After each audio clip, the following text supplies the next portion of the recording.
JavaScript में अगर मैं फंक्शन की बात करूं तो जावास्क्रिप्ट का जो सबसे इम्पोर्टेंट कंसेप्ट है वो है फंक्शन।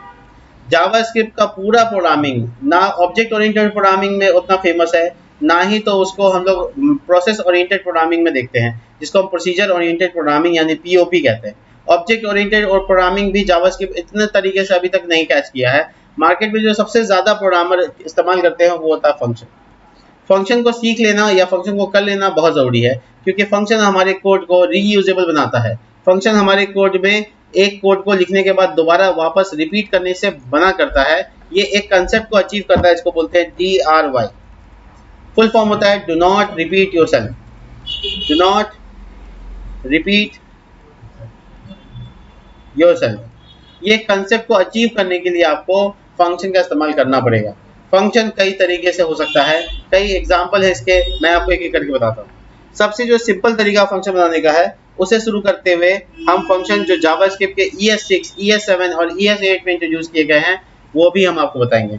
तो सबसे पहले तो ये है कि कोई भी कोड को अगर आप रिपीट कर रहे हैं या बार बार लिखना पड़ रहा है, फॉर एग्जाम्पल आपको कोई दो वेरिएबल मिला और उसका दो वैल्यू अलग अलग है, इस तरीके से आप दोनों को जोड़ना चाहते हैं, तो आप नॉर्मली इसको लिखेगा लेट टोटल और फिर आप एक्सप्रेशन कीजिएगा यानी x प्लस वाई। ऐसे आपको फिर से दो वेरिएबल मिलेगा, a is equal to b is equal to कोई दूसरा वैल्यू मिलेगा, आप उसमें वैल्यू लेकर फिर लेट लगा के रिजल्ट या टोटल और फिर इसको आप जोड़िएगा, सॉरी a प्लस बी, इस तरीके से। तो आपको एक ही काम को करने के कई बार करने पड़ रहे हैं, ऐसे बार बार एक ही काम को करना पड़े तो आप यहाँ पे फंक्शन को यूज कर सकते हैं। पहले तरीका सीखते हैं फंक्शन डिफाइन करने का तरीका। देखो फंक्शन नॉर्मली जावास्क्रिप्ट में हो या किसी और लैंग्वेज में, फंक्शन नॉर्मली जावास्क्रिप्ट फंक्शन में अगर टाइप निकालना हो, कैटेगरी निकालना हो तो दो तरह के होते हैं। एक वो होता है जिसे हम कहते हैं बिल्ट इन फंक्शन और एक दूसरा वो होता है जिसे हम कहते हैं user defined function. User defined function वो होता है जो हम क्रिएट करते हैं। तो मेरा फोकस बिल्ट इन फंक्शन पे बिल्कुल नहीं है, क्योंकि ये पहले से बना हुआ हम सिर्फ इस्तेमाल करते हैं। मैं एग्जांपल दे देता हूँ, मैंने जब नंबर लगाया था डेटा टाइप कन्वर्जन के लिए n कैपिटल वाला, वो बना बनाया हुआ था। जब मैंने अलर्ट लगाया फंक्शन के तौर पे तो वो बना बनाया हुआ था। जब मैं यहाँ पे कंसोल डॉट लॉग लगाया तो वो बना बना हुआ था। यानी बिल्ट इन के कई उदाहरण हैं, ठीक है। जैसे कि मैं यहाँ छोटी ब्रैकेट में लिख देता हूँ, अलर्ट फंक्शन बिल्ट इन है, कन्फर्म फंक्शन बिल्ट इन है, प्रॉम्प्ट फंक्शन बिल्ट इन है, वो विंडो डॉट ओपन जो लगाते हैं हम लोग वो ओपन मेथड है, वो भी बिल्ट इन है। इसी जैसे क्लोज मेथड होगा, वो भी बहुत सारे हैं, ETC कर देता हूँ, ठीक है। बहुत सारे हैं, मैं उस पर फोकस नहीं कर रहा हूँ, मैं फोकस कर रहा हूँ यूजर डिफाइंड टाइप पे, यानी वो टाइप पे जिसको हम बनाएंगे। और इसके बड़े वास्ट तरीके हैं, एक तरीका नहीं है, कई तरीका है, इसलिए अच्छा से एक एक करके सबको समझना बहुत जरूरी है। तो हम लोग यहाँ पर फोकस करेंगे यूजर डिफाइंड फंक्शन के ऊपर। सबसे पहले यूजर डिफाइंड फंक्शन बनाने के लिए आपको कीवर्ड की जरूरत पड़ेगी, जिसका नाम है फंक्शन। कीवर्ड का नाम है फंक्शन। एक बात मैं यहाँ रोक के बताता हूँ, किसी भी लैंग्वेज में कोई अगर कीवर्ड कोई चीज को बनाता है तो उसे हम कंस्ट्रक्टिव कीवर्ड कहते हैं, यानी वो कीवर्ड जो कुछ बनाए। जैसे फंक्शन कीवर्ड यहाँ फंक्शन बना रहा है, INT कीवर्ड इंटीजर वेरिएबल बनाता है, कंस्ट्रक्टिव कीवर्ड कहलाता है। कांस्टेंट बनाता है तो ये कंस्ट्रक्टिव कीवर्ड होता है। कुछ कुछ ऐसे कीवर्ड होते हैं वो कंस्ट्रक्टिव कीवर्ड्स नहीं होते हैं, वो स्टेटमेंट कीवर्ड्स होते हैं। जैसे if, while, for, in, of, ये सब कीवर्ड्स क्या हैं? कंस्ट्रक्टिव नहीं है, कुछ बनाते नहीं है, ये स्टेटमेंट देते हैं। इफ का स्टेटमेंट, एल्स का स्टेटमेंट, एल्स लूप अपने आप में स्टेटमेंट है। कंप्लीट स्टेटमेंट मतलब कंप्लीट लाइन ऑफ इंस्ट्रक्शंस, यानी एक लाइन जब हम लोग लिखते हैं या एक से ज्यादा लाइन लिखते हैं कुछ बताने के लिए और उसमें इंट्रोडक्शन होता है, उसमें बेसिकली इंस्ट्रक्शंस होते हैं जिसको एग्जीक्यूट करता है कंपाइलर, उसे हम कहते हैं एक्सप्रेशंस या स्टेटमेंट्स। तो एक्सप्रेशन थोड़ा होता है और स्टेटमेंट पूरा होता है, कंप्लीट होता है। तो हम लोग यहाँ पे फंक्शन कीवर्ड लगा रहे हैं, तो एक फंक्शन बनाने के लिए लगा रहे हैं, इसलिए इसे कहेंगे कंस्ट्रक्टिव कीवर्ड। अब ये कंस्ट्रक्टिव कीवर्ड बनाने के टाइम में जो भी नाम रखना चाहते हो रख सकते हो। और छोटी ब्रैकेट और कर्ली ब्रैकेट, ये दो तरह के ब्रैकेट का इस्तेमाल होता है फंक्शन बनाने के क्रम में। ये है आपका कंस्ट्रक्टिव कीवर्ड यानी फंक्शन। ये है नाम यानी आइडेंटिफायर, यानी वो नाम जो हम फंक्शन को देना चाहते हैं। फंक्शन आगे हम लोग पढ़ेंगे, बने रहिएगा, इसमें हम लोग वो भी फंक्शन पढ़ेंगे जिसके कोई नाम नहीं होते, यानी गुमनाम फंक्शन या बेनाम फंक्शन, ठीक है। और उसके बाद ये जो छोटी ब्रैकेट आप देख रहे हैं इसके अपने काम है। फंक्शन की ये छोटी ब्रैकेट की जगह फंक्शन के इनपुट करने की जगह है, यानी यहाँ से हम लोग फंक्शन में अंदर डालते हैं। फॉर एग्जाम्पल जैसे हम लोग अपने डाइजेस्टिव सिस्टम में मुंह के माध्यम से अंदर खाना डालते हैं, तो ये मुंह माध्यम हो गया अंदर जाने के लिए। ऐसे ही समझो ये फंक्शन का मुंह हो गया, एकदम देखने में भी ऐसा लग रहा है। फंक्शन का ये एंट्री पॉइंट हो गया जिससे अंदर से हम लोग डेटा डालते हैं। अब जितना डेटा डालेंगे उसे हम कहेंगे पैरामीटर, जितना डेटा डालेंगे उसे हम कहेंगे parameter. Inputs of the function are called parameter and completing that parameter is called argument. Argument कहते हैं पैरामीटर को कंप्लीट करने को, जब मांगेंगे जब कॉल करेंगे तब पूरा करने को। नॉर्मली हम यहाँ पे किसी भी तरह का आर्गुमेंट पास कर सकते हैं, जैसे मैंने x और y नाम का पास कर दिया। ये वेरिएबल जैसा होता है इसे पैरामीटराइज वेरिएबल बोलते हैं, बट ये वेरिएबल नहीं होता है। इसमें लेट लगा के डिक्लेयर करने की जरूरत नहीं है, है क्या? नहीं है। आप इसको डिक्लेयर नहीं करेंगे तो भी ये वेरिएबल है। इस वेरिएबल का नाम क्या है? पैरामीटराइज वेरिएबल या पैरामीटर वेरिएबल। पैरामीटर वेरिएबल का स्कोप लोकल होता है, यानी ये कर्ली ब्रैकेट से बाहर इस्तेमाल नहीं होगा, अंदर इस्तेमाल कर सकते हैं। इसका काम सिर्फ इनपुट आ रहे डेटा को उठाना है और अपने अंदर ले जाना है और कुछ नहीं।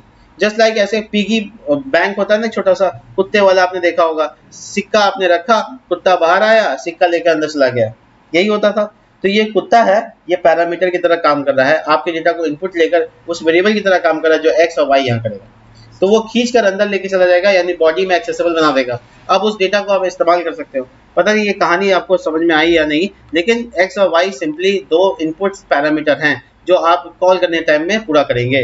पूरा करने को ही हम लोग आर्गुमेंट कहते हैं। खैर, अब हम लोग यहाँ पर अंदर आने के बाद क्या करना चाहते हैं कि हम लोग सिंपली इसमें से डेटा को अलर्ट करना चाहते हैं। जो भी x का वैल्यू आया, जो भी y का वैल्यू आएगा, उसे जोड़ कर अलर्ट करना, यही था।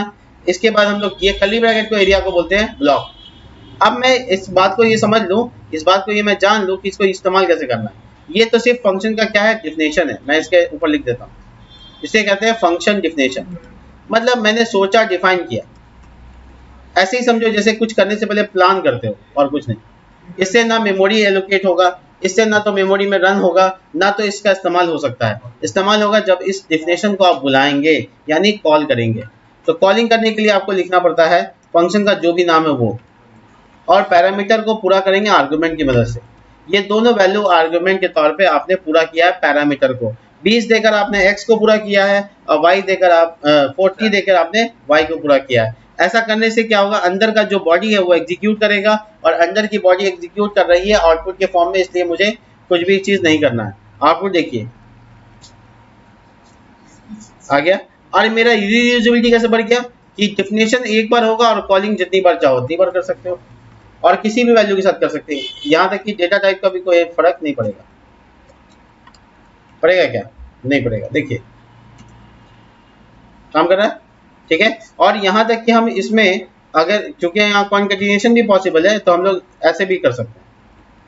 क्या आउटपुट आने वाला है? 55। क्यों बताओ? क्योंकि वो जाके अंदर प्लस का ऑपरेशन अरिथमेटिकल नहीं करके कॉन्केटिनेशन कर देगा। दोनों का ऑपरेटर एक ही होता है। जब कोई एक ऑपरेटर दो तरह का काम करता है उसे हम कहते हैं ऑपरेटर ओवरलोडिंग।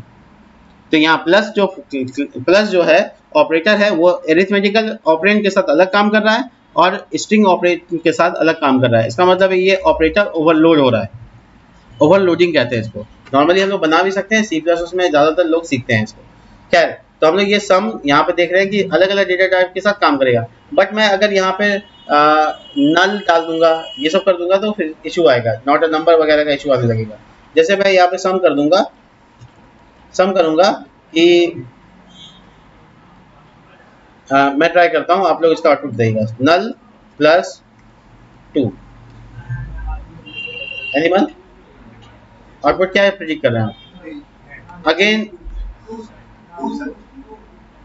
2 होगा। क्यों 2 होगा? देखिए जब प्लस का ऑपरेशन, पहले तो ये गलत है, ये बता देते हैं कि कॉमा लगेगा। पहली चीज जिस पे आपका ध्यान नहीं गया, ऑपरेंड पे आपका ध्यान गया, लेकिन आपने ऑपरेटर पे ध्यान नहीं दिया। तो बहुत जरूरी है ऑपरेटर पे ध्यान देना कि यहाँ पे सिंटेक्स एरर है। खैर, ये जो नल है ये जब है ना इंटीजर में कन्वर्ट होगा, क्योंकि इसको अरिथमेटिकल ऑपरेशन करना है, तो ये 0 प्रिडिक्ट कर देगा अपने। फॉल्सी वैल्यू है इसलिए 0 जाएगा। 0 जैसे जाएगा तो 2 के साथ जुड़ेगा तो क्या वैल्यू आएगा? देखो 2 आ रहा है, चेक कर लो।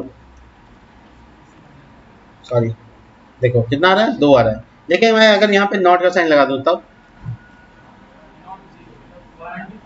नल क्या, नल कन्वर्ट होके 0 होगा। अब वो नलिश, वो जो नॉट वैल्यू है वो उसको उल्टा कर देगा, तो क्या हो जाएगा 3, 2 के साथ जुड़ेगा 1। समझ में आ रहा बात? ठीक है। तो ये है फंक्शन के बार बार इस्तेमाल करने का तरीका, रीयूजेबिलिटी। देखो इस तरह के फंक्शन को बनाने को हम जावास्क्रिप्ट में कहते हैं फंक्शन डिफिनेशन। आप समझ गए यहाँ। अब मैं आपको दूसरा तरीके का फंक्शन बनाता हूँ जिसको बोलते हैं फंक्शन एक्सप्रेशन। फंक्शन एक्सप्रेशन ये दूसरा टाइप का जावास्क्रिप्ट में बनाया जाता है। इसमें सिंपली आप क्या करोगे, आप कोई भी चीज नहीं करना, बस आप क्या करोगे, सिंपल सिंपल सी बात, कोई वेरिएबल मान लोगे, जैसे सपोज दैट सम। और यहाँ पे जैसे किया है तो इसको हम डिक्लेयर नहीं करेंगे, इसलिए हम इसको हटा देते हैं, कमेंट कर देते हैं।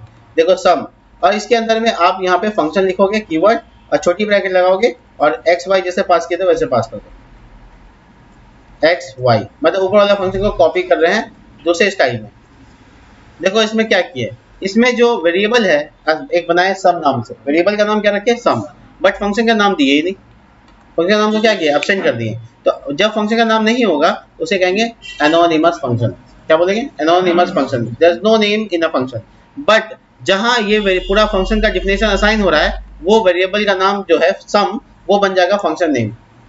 वो क्या बन जाएगा, फंक्शन नेम। मैं आपको दिखाता हूँ करके, देखिए देखिए सम क्या प्रिडिक्ट कर रहे हैं, क्या आएगा 70। क्या बात है, यानी ये वाला तरीका और ये वाला तरीका दोनों सेम है। लेकिन मैं आपको अंतर बताता हूँ, बहुत बारीकी से बताने जा रहा हूँ, बहुत ध्यान से देखिएगा। देखिए ये वाला मैं पहले कमेंट, इसको कमेंट कर देता हूँ ताकि एक ही कोई काम करो। अब मैंने सम वाला फंक्शन ऊपर बनाया है यहाँ पे और नीचे इस्तेमाल किया, आउटपुट आएगा, आएगा। चलिए इसको सम को मैं बनाने से ऊपर लेके चले जाता हूँ, यानी बिफोर डिफिनेशन। अब क्या होगा, नहीं काम करेगा बट करेगा। बताता हूँ क्यों, क्योंकि जो फंक्शन डिफिनेशन का अप्रोच होता है ना, ध्यान से समझना, फंक्शन डिफिनेशन का जो अप्रोच होता है वो टॉप टू बॉटम के साथ साथ बॉटम टू टॉप भी होता है। यानी अगर आपने फंक्शन नीचे बनाया है तो आप ऊपर उसको एक्सेस कर सकते हो, लेकिन अब यही काम को हम लोग फंक्शन एक्सप्रेशन में ट्राई करते हैं। यहाँ जब ट्राई करेंगे तो बात दूसरा हो जाएगा। देखो अनडिफाइंड का एरर, कोई एरर नहीं आ रहा। आप कंसोल में जाके देखो तो शायद एरर आपको मिल जाए। देखिए can not access sum before initialization. तो यहाँ पे फंक्शन डिफाइन हुआ है, यहाँ पे फंक्शन क्या हुआ, इनिशियलाइज हुआ है, क्योंकि वेरिएबल का वैल्यू के तौर पे फंक्शन है, वेरिएबल के वैल्यू के तौर पे फंक्शन है। समझ में आ रहा है बात? तो हम लोग ये समझ में आना चाहिए कि जब हम लोग कोई वेरिएबल को जब तक इनिशियलाइज नहीं करते, यूज नहीं कर सकते, तो हम लोग पहले यूज कर रहे हैं और बाद में इनिशियलाइज कर रहे हैं सम को। सम अभी तो बनने के टाइम में तो वेरिएबल ही है ना, वेरिएबल है, इसलिए इसको इनिशियलाइजेशन होना पड़ेगा तब ये एक्सेस होगा। जब इनिशियलाइज होगा तब नहीं फंक्शन बनेगा, तब ना उसके अंदर आएगा। नॉर्मली अभी ये क्या है, एक नॉर्मल वेरिएबल है जिसको बाहर में एक्सेस, ऊपर एक्सेस नहीं कर सकते। तो बड़ा डिफिनेशन समझ में आया, बड़ा डिफरेंस नजर आ रहा है। फंक्शन डिफिनेशन को नीचे से ऊपर भी एक्सेस कर सकते हैं, ऊपर से नीचे भी कर सकते हैं। फंक्शन एक्सप्रेशन में ऐसा नहीं कर सकते। अब एक और बात समझो, बहुत इंटरेस्टिंग है ये बहुत इंटरेस्टिंग होगा। अगर मैं फंक्शन को सम को प्रिंट कर दूं, नॉर्मली सम को ऐसे सम को प्रिंट कर देते हैं, तो sum is a variable, I can print that. Sum क्या है, वेरिएबल है, मैं इसको प्रिंट कर सकता हूँ। तो मैं प्रिंट करता हूँ तो क्या आउटपुट आएगा, देखो ओ पूरा का पूरा उसमें जो वैल्यू है वही आया। मैं आपको बताता हूँ क्या मामला होगा, पीछे का मामला सुनिए। जावास्क्रिप्ट फंक्शन को ऑब्जेक्ट डेटा टाइप में रखता है। 8 डेटा टाइप है, उसमें ऑब्जेक्ट लास्ट डेटा टाइप है। जावास्क्रिप्ट में जैसे ऑब्जेक्ट है, वैसे ही सेम टू सेम फंक्शन भी ऑब्जेक्ट है। इसका मतलब है ये हीप वाला मेमोरी यूज कर रहा होगा, स्टैक वाला नहीं यूज कर रहा। इसका मतलब है कि ये कॉपी नहीं बना रहा होगा, ये रेफरेंस कॉपी कर रहा होगा। तो इसको प्रैक्टिकल करके देख लेते हैं क्या मतलब ये है कि हम एक वेरिएबल बनाते हैं, नाम रखते हैं रुचि, और इसमें सम को असाइन कर देते हैं, यानी sum is equal to Ruchi. That's mean जब हम रुचि को प्रिंट करेंगे तो ये हमको वही डिफिनेशन सेम देगा, और हम जो छोटी ब्रैकेट में से वैल्यू पास कर देंगे तब ये अलर्ट की जरूरत नहीं तब, क्योंकि अंदर में अलर्ट ऑलरेडी है। अब क्या हुआ, देखो फंक्शन का नाम जो बनाए थे सम नाम से, बट मैं इसको क्या किया, रुचि में असाइन कर दिया, यानी इसका रेफरेंस, इस फंक्शन का रेफरेंस मेमोरी का एड्रेस रुचि में स्टोर हो गया, यानी रुचि अब फंक्शन के नाम से इस्तेमाल हो सकती है। अब हम यहाँ पे आराम से इसको रिफ्रेश करते थे, क्या बात है। यानी जैसे ऑब्जेक्ट में कॉपी करके रेफरेंस बनाते थे, वैसे फंक्शन में भी है। फंक्शन हमेशा आप ऐसे वाले बनाए तो वेरिएबल जैसा दिख रहा है ना। चलो ऊपर वाला देख लो, आप ऐसे बनाओ या ऐसे बनाओ, मेरी बात समझ लो, ऐसे बनाओ यानी डिफिनेशन से बनाओ या एक्सप्रेशन बनाओ, दोनों तरीके में वेरिएबल ही बनता है। दोनों में क्या बनता है, फंक्शन का नाम क्या बन जाता है, वेरिएबल बन जाता है। कंफर्म करा दें, देखना चाहेंगे? देखिए अलर्ट सम, अब तो वेरिएबल नहीं है ना, ये तो डिफिनेशन है, अब तो वेरिएबल नहीं है, बट ये अभी भी वही रिटर्न देगा। ओ क्या बात है, यानी नॉर्मल तरीके से बनाने पर भी वो सम एज अ वेरिएबल ट्रीट होता है, और ऐसे बनाएंगे तो ये तो वेरिएबल दिख ही रहा है आपको, इसमें तो झंझट ही नहीं है। क्लियर है, इसमें तो असाइन कर ही रहे हम। तो ये दूसरा तरीका, function definition, function expression. Function expression में वेरिएबल बनाकर उसमें फंक्शन डालते हैं बिना नाम का, और फंक्शन डिफिनेशन में फंक्शन में वेरिएबल नहीं बनाते बट कंपाइलर वेरिएबल ही बनाता है। प्रूफ हो गया, ठीक है। अब हम लोग तीसरा तरीके का इसमें फंक्शन देखेंगे। तीसरा तरीके का फंक्शन मतलब एरो फंक्शन। अब मैं आपको एक एक करके सब उदाहरण देते जाता हूं, आप देखते जाइएगा।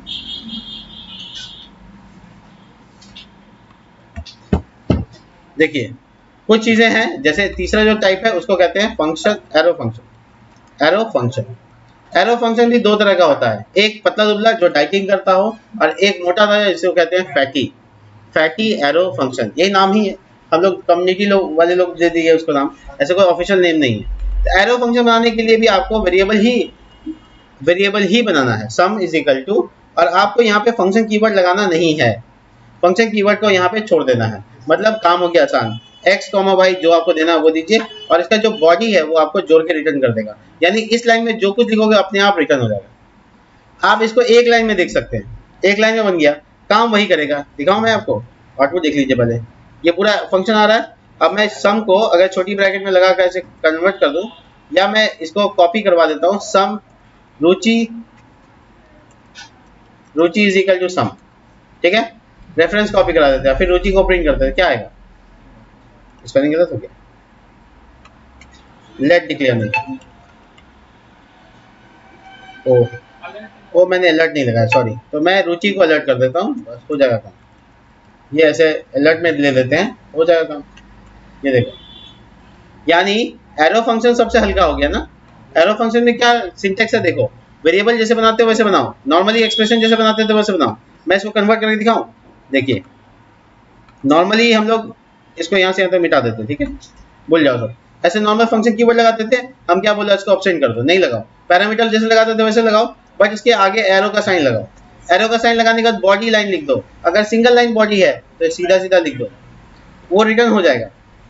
इसको बोलते हैं इम्प्लिसिट रिटर्न, यानी अपने आप रिटर्न। और जब हमको रिटर्न लिखना पड़ेगा, रिटर्न कीवर्ड लिखेंगे तो उसको कहते हैं एक्सप्लिसिट रिटर्न, मतलब वो हम करेंगे रिटर्न। तो हम लोग का बॉडी एक लाइन का, इसलिए हम रिटर्न डायरेक्ट कर सकते हैं। अब बोलिए सर रिटर्न में हमको अलर्ट चाहिए, तो लीजिए अलर्ट डाल दीजिए, हो गया, वो अभी भी एक लाइन में ही है। तो हमको यहाँ पे जो अलर्ट लगाए थे उसकी जरूरत नहीं है, मैं इसे हटा देता हूँ, सम सीधा वैल्यू डालो, आउटपुट, ठीक है, इजी। तो ये है मेरा इनलाइन फंक्शन। तो देखो फंक्शन डिफिनेशन सबसे बड़ा, सबसे बोरिंग, एक्सप्रेशन थोड़ा सा अलग, एनोनिमस तरीके से काम करता है, और एरो तो सबसे अलग। एरो फंक्शन ज़्यादा से ज़्यादा इस्तेमाल करना चाहिए जब मामला इस बात पे आ जाए कि आपको उसमें इवेंट वगैरह इस्तेमाल करना हो। इवेंट वगैरह है तो फिर आप एरो फंक्शन के साथ जा सकते हैं। एरो फंक्शन भी नहीं है अगर आपके पास, आपको दिखा देता हूँ एक एनोनिमस फंक्शन बनाकर, ये एरो फंक्शन, ठीक है। अब मैं इसमें फैटी एरो फंक्शन से इंट्रोड्यूस कराता हूँ, fatty arrow function just like me, ठीक है। अब देखिए ये sum is equal to x comma y, और ये देखिए कर्ली ब्रैकेट डाल दिया, जैसे बॉडी बढ़ा फैटी हो गया, उसमें एक लाइन में था तो फैटी नहीं था, और अभी क्या हुआ, फैटी हो गया। तो कर्ली ब्रैकेट डाला तो मतलब फैटी हो गया। अब आपको जो रिटर्न चाहिए वो आप नॉर्मल जैसे फंक्शन डिफिनेशन रिटर्न करते हैं, बाकी में जो करते हैं वैसे इसमें करेंगे। आप नॉर्मली वेरिएबल बनाइए, देखिए आउटपुट काम कर रहा है अभी भी। ये फैटी एरो फंक्शन हो गया, और इसको स्लिम फंक्शन या इनलाइन फंक्शन कह सकते हो। इसको बोलते हैं डाइटिंग फंक्शन, क्या नाम, स्लिम एरो फंक्शन, नाम देने में कोई करसर नहीं, ठीक है। तो ऐसा वाला फंक्शन एक लाइन में, अगर आपका बॉडी है, दो लाइन में बॉडी है, या सब कुछ रिटर्न करना चाहते हो तो आप स्लिम यूज करो। और जब आपको लगता है कि नहीं कुछ रिटर्न करना है, कुछ वहां पे लॉजिक लिखना है, तो आपको लिखो fatty arrow function. Fatty arrow function ये वाला उदाहरण, ठीक है। तो हमारे पास फंक्शन के भरमार है, function definition, function expression, arrow function, fatty arrow function, और अब आते हैं एनोनिमस फंक्शन, गुमनाम फंक्शन। ऐसे ही जैसे कोई मानो कि जैसे कोई किसी गांव में जाओ में तो उसमें बहुत सारे गांव में ना बहुत सारा डर फैला होता है, बहुत ज़्यादा गांव में। हर शाम के बाद एक आदमी डर का बात करता है जरूर, ताकि रात में आप अच्छे सोने पाए। तो उसको आपका बेसिकली नींद अच्छा नहीं लगता है, तो वो आपको डर का बात करेगा कि मुंडी कट्टा आएगा, हाँ, डाइन घूमती है, इस टाइप की चीज़ें बहुत कॉमन है इंटीरियर एरिया में। तो ऐसे ही कुछ हम लोग भी बनाते हैं बिना मुंडी के, मुंडी कट्टा। तो देखिए अलर्ट नॉर्मली, और इसमें देखिए छोटी ब्रैकेट बना दिया, हम इसको स्क्वायर बनाने के लिए कर रहे हैं, ठीक है, स्क्वायर यानी जो भी वैल्यू होगा उससे 2 गुना हो जाएगा। देखो there is a function which have no name, there is a function जैसे अलर्ट के अंदर है, क्या है, छोटी ब्रैकेट, बस पैरामीटर डाला, उसका इज इक्वल टू लगाया, और ये आपका बॉडी पार्ट। इसको अगर बहुत ज़्यादा लाइन में है तो छोटी ब्रैकेट में घेर भी सकते हो, और बिना एक लाइन में तो नहीं घेरे चलेगा, बन गया ये। अब आप बोलिएगा सर एक्स में क्या वेरिएबल डाले जो पता नहीं, तो आप है ना ये वाला फंक्शन को किसी वेरिएबल में स्टोर कर लीजिए।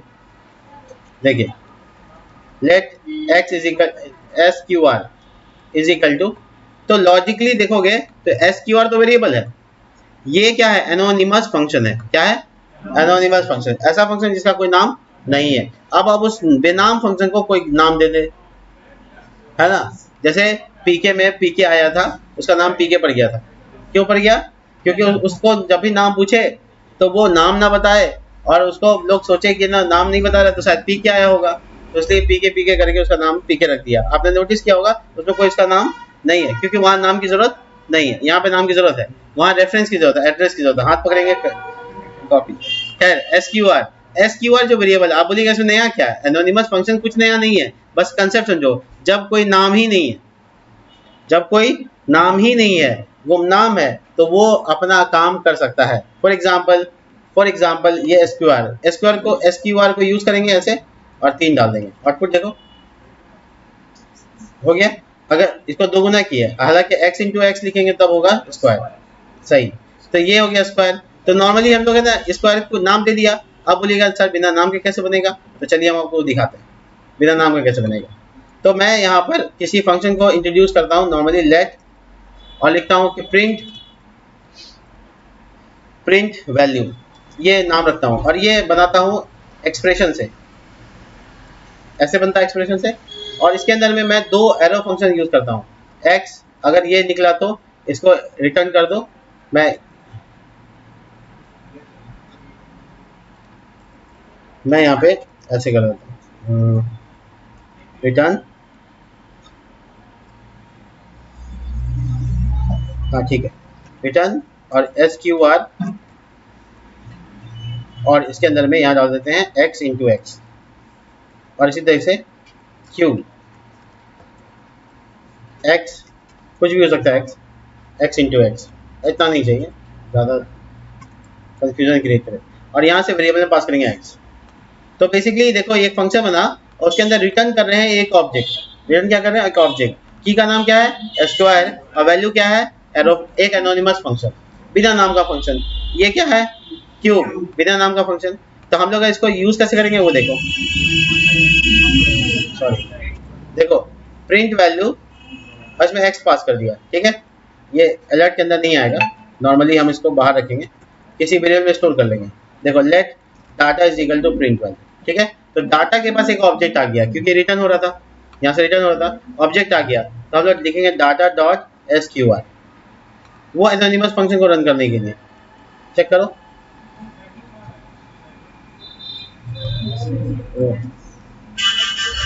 ट्राई कर लेते हैं। एक्स इज नॉट डिफाइंड, ओहो एक्स यहाँ पे क्या लिख दिया, 5 लिख देते हैं, कोई बात नहीं, कोई बात नहीं, वो जो एक्स है वो यहाँ पास कर देते हैं, यहाँ पे एक्स, और यहाँ एक्स इज इक्वल टू 5, देखो ठीक है। अब हमको क्यूब जब इस्तेमाल करना होगा तो प्रिंट में क्या लगाएंगे, क्यूब, ये की का नाम है। तो क्या पता चला, पता ये चला कि ऑब्जेक्ट का जो की होता है कि एस क्यू आर, वही उसके फंक्शन का नाम नहीं है, तो कोई ना कोई नाम तो देना पड़ेगा, है ना। जिसका नाम नहीं पता उसको बोलते हैं एरे, इधर आ, एरे भी तो एक नाम हो गया, है ना। जिसका नाम नहीं बोले अंकल इधर आइए, तो अंकल भी तो एक नाम हो गया। तो नाम तो कहीं ना कहीं हमको आइडेंटिफाई करने के लिए देना ही पड़ेगा। तो जब हम लोग एनोनिमस फंक्शन बनाए तो नाम नहीं है, तो उसका की नाम ट्रीट करेगा, उसका की क्या बन जाएगा, नाम उस फंक्शन का। यानी हम छोटी ब्रैकेट लगा के उसमें वैल्यू पास कर सकते हैं और डेटा को यूज कर सकते हैं। करके दिखा रहे हैं आपको, देखिए 25 और 125, ठीक है, क्लियर है। ये x का वेरिएबल अगर हम डाल देते ज़्यादा तो बन जाता ज़्यादा, 1000 और देखो 10, 100 और 1000, ठीक है। इससे आउटपुट क्या रहा है 100 और इससे आउटपुट क्या रहा है 1000, सिंपल है। तो ये है एनोनिमस फंक्शन, जो कि नॉर्मली होता एरो फंक्शन ही है, या कोई भी फंक्शन हो सकता है, एक्सप्रेशन से बना सकते हैं और उसको एरो से बना सकते हैं। बट फंक्शन डिफिनेशन में स्ट्रिक्टनेस है। फंक्शन डिफिनेशन में क्या स्ट्रिक्टनेस है, इस नाम देना पड़ेगा। तो यहाँ एनोनिमस होना पॉसिबल नहीं है, लेकिन आप इसमें इसको देखिएगा तो इसमें नाम नहीं दिया गया, तो ये एनोनिमस हो सकता है। एरो फंक्शन में देखिएगा नाम नहीं दिया गया, ये एनोनिमस हो सकता है। बाकी कॉल बैक फंक्शन भी एनोनिमस होता है, बट कॉल बैक अभी हम लोग पढ़े नहीं है, इसलिए हम उसको टच नहीं कर रहे हैं। जब हम लोग कॉल बैक पढ़ेंगे तो हम बता देंगे, प्रॉमिस है, इस बार बता दिया जाएगा, कोई इशू नहीं। तो एक दो चीजें और समझ लेते हैं, सुनिए। क्या कोई भी तरह का फंक्शन बने, कोई भी तरीके का फंक्शन बन रहा हो, उसमें एक छोटा सा प्रॉब्लम होता है जो ध्यान रखने वाली बात है। अगर मैं किसी वजह से एक फंक्शन बनाता हूँ, यहाँ पे फंक्शन नॉर्मल डिफिनेशन से बना रहे हैं, से हाई, ठीक है, और इसमें एक मैसेज है और एक नेम है, कितना पैरामीटर 2। अब मैं कंसोल करके लिख देता हूँ कि जो मैसेज है मैसेज लिखो, और उसके बाद नहीं उल्टा कर देता हूँ, देखो सबसे पहले लिखता हूँ हाई, ठीक है, फिर प्लस का साइन यूज करके नेम को डाल देता हूँ, और उसके बाद योर मैसेज इज और यहाँ प्लस लगा के MSG को प्रिंट कर देता हूँ, ठीक है। से हाई फंक्शन चलाने का मतलब ये हुआ कि हम यहाँ पे 2 पैरामीटर पूरा करेंगे। पहला, यहाँ देखो क्या लिखा हुआ है MSG, और यहाँ दूसरा नेम, तो यहाँ पे लिखेंगे MSG गुड मॉर्निंग, और दूसरा आलोक, यानी नेम, पैरामीटर पूरा हुआ। अब इसका आउटपुट देखो, हाँ आएगा कंसोल में, रेडी है। देखो hi Alok, your message is good morning. लेकिन मैं इस अरेंजमेंट को उल्टा कर दूं तब क्या होगा, ट्राई करें। से हाय, यहाँ लिखा प्रिया, और इसका नाम रख देते हैं अमित, सॉरी गुड नाइट, ये मैसेज डाल दिया, उल्टा कर दिया। मतलब पैरामीटर का क्या किया हम, मैसेज जहां देना था वहां पे नेम दे दिया, जहां नेम देना था। अब आउटपुट देखो क्या आने वाला, hi good night your message is Priya. गलती हो गया, आप इसको सॉल्व कर सकते हो, कैसे पता है, आपको पैरामीटर का नाम लिख देना है और इजिकल टू दे देना है, और यहाँ MSG इजिकल टू। इसका मतलब ये हुआ कि नेम नाम का जो पैरामीटर उसमें प्रिया चला जाए, चाहे वो किसी भी ऑर्डर में हो, और MSG के नाम में जो पैरामीटर उसमें वो चला जाए। यानी आप अपने सॉरी मैं भूल गया था, ये जावास्क्रिप्ट में इस्तेमाल नहीं होता है, इट्स माय बैड, ठीक है। बट डिफॉल्ट वैल्यू इस्तेमाल होता है। डिफॉल्ट वैल्यू सुन लो क्या, गुड नाइट यहाँ डाल देते हैं, पहले इसको सही कर लेते हैं, आलोक की जगह अमित, देखो गुड का स्पेलिंग है, देखो, ठीक है। तो मैं अगर किसी वजह से एक पैरामीटर पूरा ना करूं, से हाय, अब मैं यहाँ पे मैसेज दे दूं गुड आफ्टरनून, बट नाम ना दूं, एक ही पैरामीटर पूरा किया, तो देखिए जो पैरामीटर मांगा जा रहा है उसका आर्गुमेंट के तौर पे पूरा होना जरूरी है, नहीं तो क्या हुआ, आर्गुमेंट मिसिंग बता देगा, एरर आ जाए। देखो क्या हो गया, अनडिफाइंड। अनडिफाइंड मतलब तुम सिंपल समझ लो, जो हम यहाँ से वेरिएबल नहीं पास किए वो क्या होगा, अनडिफाइंड होगा। एरर नहीं आएगा, अनडिफाइंड होगा, एरर नहीं आएगा, अनडिफाइंड होगा, पैरामीटर मिसिंग नहीं बताएगा, अनडिफाइंड हो जाएगा। आप इसको सॉल्व कैसे कर सकते हैं, देखो 3-4 तरीके हैं। पहला तरीका देख लो, सबसे आसान तरीका क्या हो सकता है, पहले ये महंगा वाला तरीका देख लो, यहाँ पे लिखा इफ नेम नॉट गेस्ट, नहीं कोई स्लिंग से हो गया क्या, अनडिफाइंड और नल में अगर नहीं होता तो क्या डिफाइन होगा, चेक करें, repeat, hello guest your messages, guest आया, अनडिफाइंड नहीं आया, मैंने उसको ट्रीट कर दिया। लेकिन ये तरीका तो हम लोग क्वेश्चनिंग से सीखा ही, लेकिन फंक्शन में इससे आसान तरीका है। फंक्शन में आप इसके आगे बस लगा दीजिए जो आपको डिफॉल्ट रखना है, बस इजी। तो क्या होगा, जिस टाइम पैरामीटर पास नहीं होगा उसका डिफॉल्ट वैल्यू जो असाइन होगा वो मान लिया जाएगा। देखिए कितना आसान हो गया, देखा आपने। तो ये और आसान तरीका है, क्वेश्चनिंग से भी आसान तरीका है। अगर मैं एक ये करना है तो कर लीजिए, लेकिन एक रूल याद रखिए, रूल बहुत बड़ा जरूरी चीज है। देखिए मैं क्या करने वाला, मैं चाहता हूँ क्या कि मैसेज मैं नहीं डालूं लेकिन नाम डालूं, तब आप ऐसा नहीं कर सकते। एग्जाम्पल दे रहा हूँ आपको, समझ लीजिएगा। जब किसी पैरामीटर का डिफॉल्ट वैल्यू असाइन है और किसी का नहीं है, अगर कोई ऐसा पैरामीटर है जिसका पैरामीटर असाइन नहीं है, उसको पहले रखना पड़ेगा, और जिसका पैरामीटर असाइन उसको बाद में रखना पड़ेगा। मतलब जिसके पास पैरामीटर नहीं है उसको पहले एनी हाउ रखना पड़ेगा। अगर मैं ऐसा कर दूं एग्जाम्पल के तौर पर, देखो not n a not available, और ना नेम में पैरामीटर असाइन नहीं करते, हालांकि दोनों में रहेगा तो कोई इशू नहीं है, बट ऐसा रहेगा तो ऐसा गलत हो जाएगा। क्या समझे कि non default parameter followed by the parameter, ये पूरी तरह से समझ लेना है।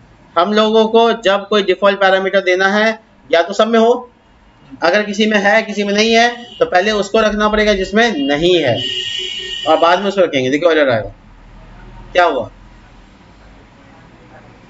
ये वाला वेरिएबल इसको चला गया, नेम में चला गया, किसमें चला गया, नेम में चला गया, इसलिए योर मैसेज इज, और सॉरी मैसेज में चला गया, और इसके पास अपना वैल्यू जो बाय डिफॉल्ट है वो काम नहीं किया, तो ये एरर का कारण बन जाएगा। आपको फॉलो कैसे करना है, आपको या तो सब में दे दो, इसमें दे दो NA/, और नेम में भी दे दो डिफॉल्ट वैल्यू, तब कोई दिक्कत ही नहीं, कॉन्फ्लिक्शन ही नहीं है। कॉन्फ्लिक्ट तब होगा जब किसी के पास नहीं होगा उसको पहले रखना है, जिसके बाद होगा उसको बाद में रखना, बस इतने से रूल है, याद रखना है, आप आराम से कर सकते हैं। देखो hello guest your message is good afternoon. अब गुड आफ्टरनून चूंकि पास किए थे तो गुड आफ्टरनून है, लेकिन हम चौथा नंबर लाइन पे गुड आफ्टरनून भी पास नहीं करते। अब क्या हुआ, not available. Hello guest your message, guest आया डिफॉल्ट से, नॉट अवेलेबल आया डिफॉल्ट से, तो यानी हम अपने काम को सेव कर दिए, ठीक है। That is called default parameter. ये एरो में भी आप कर सकते हैं, ये आप एक्सप्रेस में भी कर सकते हैं, और ये डिफिनेशन में भी कर सकते हैं। फंक्शन के तीनों टाइपों में कर सकते हैं, तो ये बहुत इंपॉर्टेंट होता है और आसानी से आप इसको कर सकते हैं। बट आप इस तरीके की चीज़ों से अपने काम को आसान बनाइए और कंप्लीट कीजिए। चलिए, अगर हम कोई चीज़ रिटर्न करना चाहें तो कैसे करेंगे वो सुन लीजिए। रिटर्न करने के कई तरीके हैं, मैं सब बताता हूँ। फंक्शन रिटर्न मेरा टॉपिक है अभी का, फंक्शन ये लास्ट टॉपिक रहेगा रिटर्न के ऊपर। देखिए फंक्शन बनाया मैंने, x और y पास किया, हमको बस सिंपली रिटर्न करना है, तो हम सिंपली यहीं पे एरो नहीं बनाते हैं, सिंपली क्या करेंगे, रिटर्न कीवर्ड लगाएंगे और x प्लस वाई। इसका मतलब है कि हम जो भी वैल्यू लेंगे जोड़ कर इसको रिटर्न कर देंगे, यानी कि हम यहाँ पे इसको यूज कर सकते हैं।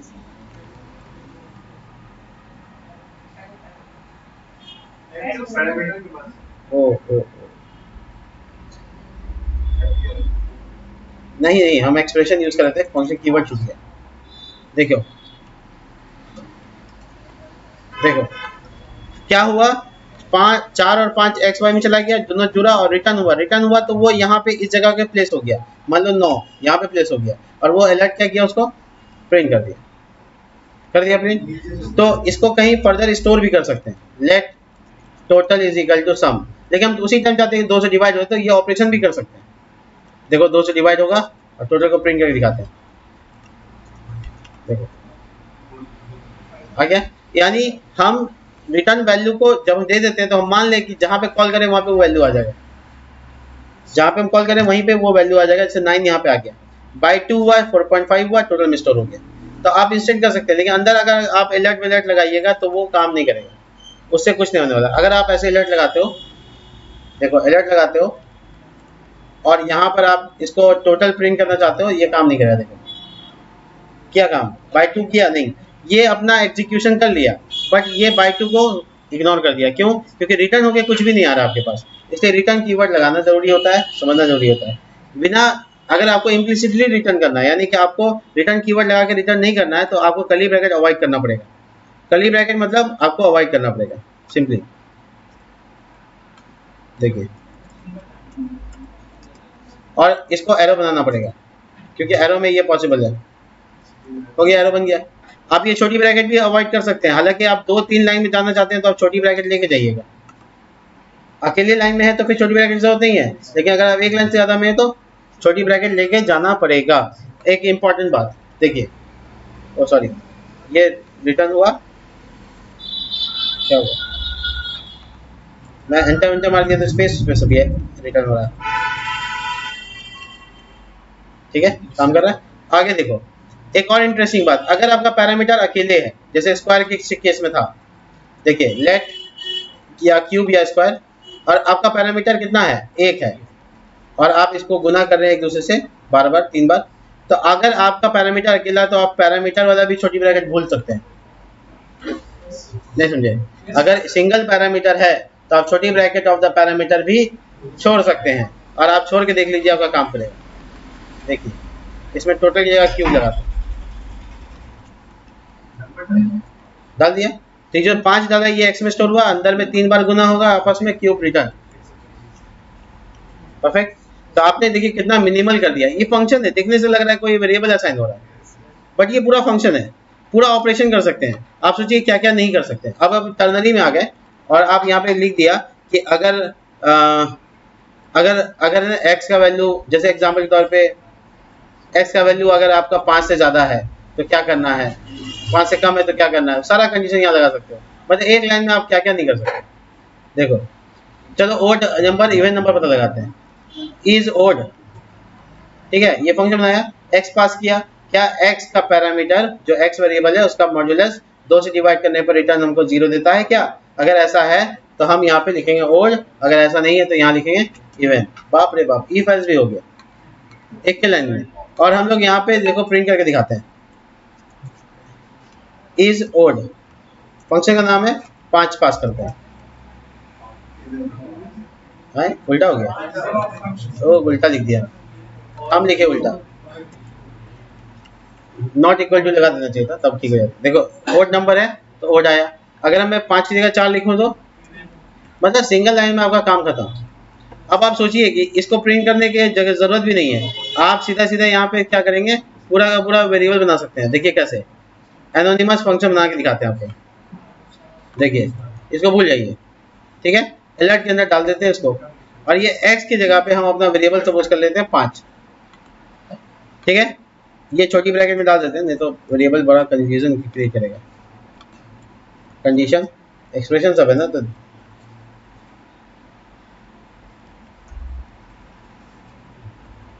कुछ गड़बड़ हो गया है, चलो ठीक है, ओ नहीं ठीक है, ये बॉडी पार्ट यहाँ से शुरू होता है, एक छोटी ब्रैकेट और यहाँ खत्म होता है, सेफ हो रहा है, नहीं हो रहा, चलिए किसी वेरिएबल में स्टोर करके कर लीजिए, मतलब एनोनिमस अलर्ट के अंदर तो नहीं ले रहा है, कोई बात नहीं, हम यहाँ तो अच्छे से काम कर रहा है। ये छोटी ब्रैकेट